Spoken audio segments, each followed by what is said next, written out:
Hey everybody, and welcome back to the podcast. Thanks for watching. We are finishing up Chapter 10 right now. Chapter 10 is on momentum and collisions, and in particular we are in Section 5 of Chapter 10, which is on elastic collisions. And if you recall, elastic collisions are those collisions in which there is no energy loss, or very little. Negligible energy loss. Not only that, there is no momentum loss, as is true in all collisions. And so right here in number 3, this is actually the homework. This is not an example from the notes, but it's number 3 from the homework. We have a great example of an elastic collision in billiard balls. And I'm sure you've probably seen billiard balls and how they react with each other. They're very hard. Usually they're made of some sort of ceramic. And they don't exactly mush together when they slam into each other. They strike each other and bounce backwards. That's kind of what makes the game of billiards interesting, those dynamics. So we have, I don't want to do that. We have billiard balls that, let me erase, there we go. Goodness, sorry about that. We have billiard balls that are running together, that are they're hitting into each other, and they undergo a perfectly elastic head-on collision. Well, there's no such thing as perfectly elastic, but very, very close. And so I've actually got 2 billiard balls here that I drew, and that's these right there. Okay, we're going to call these ball 1 and ball 2, and if my memory serves me correctly, I think the 1 ball is actually green or dark green, and I think the 2 balls like a maroon or a dark red. So I think I'm right on right here. So they undergo a perfectly elastic head-on collision, which means one is moving, we'll say, to the right, and the other one's moving to the left. So we have their speeds 2 meters per second and 3 meters per second, and we're just going to assign that to ball 1 and ball 2. In fact, let's label it right here.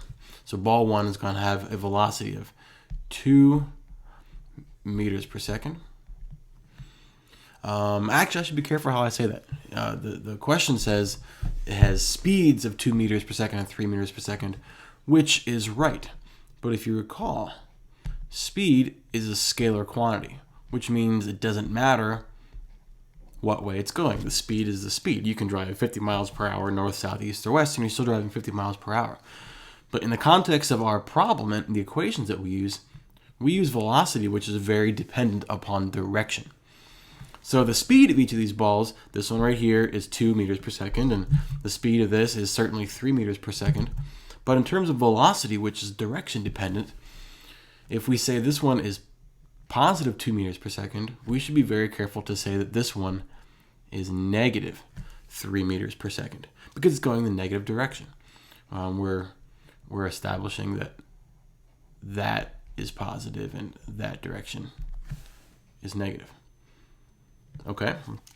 Interestingly enough, however, the question asks what their speeds are going to be after the collision and doesn't have a positive or a negative. But we're going to be as accurate as possible and use velocity, which deals with positive and negative speeds in positive and negative directions. Okay. So all the question is asking us simply is, what will their speeds be? What will their final speeds be? Well, let's write down what we know. The initial velocity of 1 is 2 meters per second, and the initial velocity of billiard ball 2 is negative 3 meters per second. Okay. We don't know their masses, but we do know that mass 1 equals mass 2, because all billiard balls have the same mass. They're all the same size. Okay, and the question is really, what is the final velocity of billiard ball 1 and the final velocity of number 2? That's what we want to find out. Well, we have equations for that.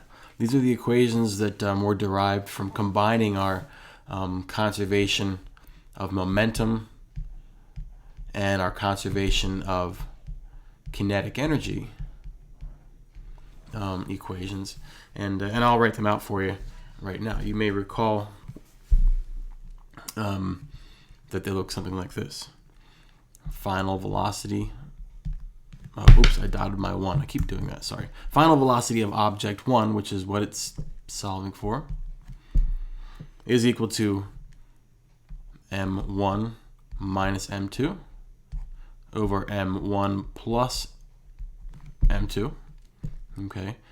You can put big parentheses around the whole thing or small parentheses around the top and the bottom. All that times the initial velocity of 1. Okay. Plus, and remember, since both of these balls are moving, we have to use the longer version of these equations because we've got two initial velocities here. Plus 2 times m2 over m1 plus m2. And here I did the 2 little parentheses, top and bottom. All that times the initial velocity of object 2. Okay, this right here is solving for the final velocity of object 1. Okay, well, we also have one for, and I'm going to write it over here on the right. We also have an equation for the final velocity of object 2. Final velocity of 2. It looks very similar to this, but it's a little rearranged. 2 times the mass of object 1 over m1 plus m2.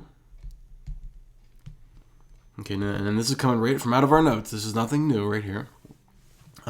That times the initial velocity of object 1 plus, and again, it's plus because both objects are moving, not one is at rest, m2 minus m1 over m1 plus m2, or you could say m2 plus m1, doesn't really matter. All that times the initial velocity of object 2. Okay, of billiard ball 2. These two equations are the linchpins that allow us to solve this. Without these equations, we wouldn't know how to solve our final velocity of either one.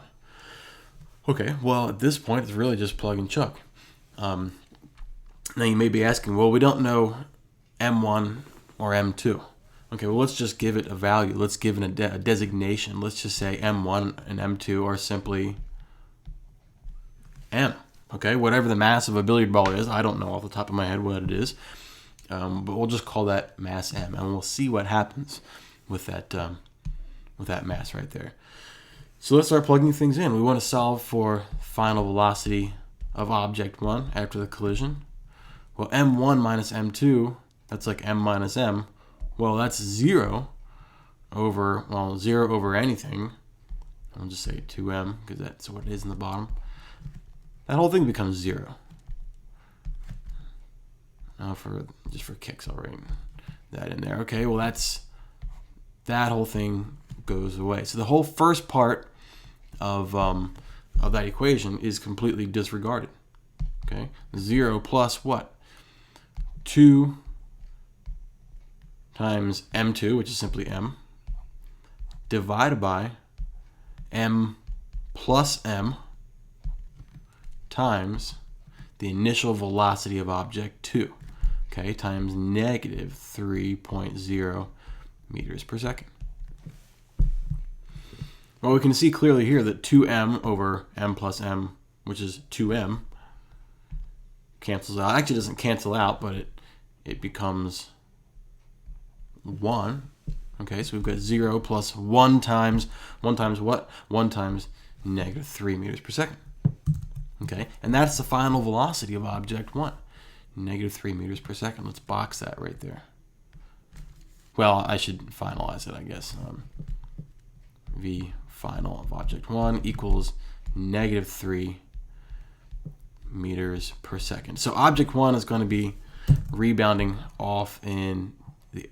Oh, darn it, I can't draw a square tonight to save my life. Object 1 is going to be rebounding off in the opposite direction. How about object 2? V final of object 2. That's 2m over m plus m. We can see right there, that's going to be 2m over 2m equals 1. 1 times what? 1 times the initial velocity of object 1. 2.00 meters per second. Okay? Plus what? m2 minus m1. m minus m. Hey, check that out. That's 0. Okay, well, 0 over anything is 0, so... Oops, there we go. Plus 0 over 2m and v1. Okay, all that right there simply goes away because 0 is in the numerator. So gone. So we saw how this right here, that became 1. So our final velocity of object 2, Vf of object 2, is simply 2 meters per second. And there we have it, and that's our final answer. These two objects have the same mass, and so they simply trade velocities, even though they each ball kind of ricochets or rebounds back in the opposite direction. Now our answer up here says 3 meters per second and 2 meters per second.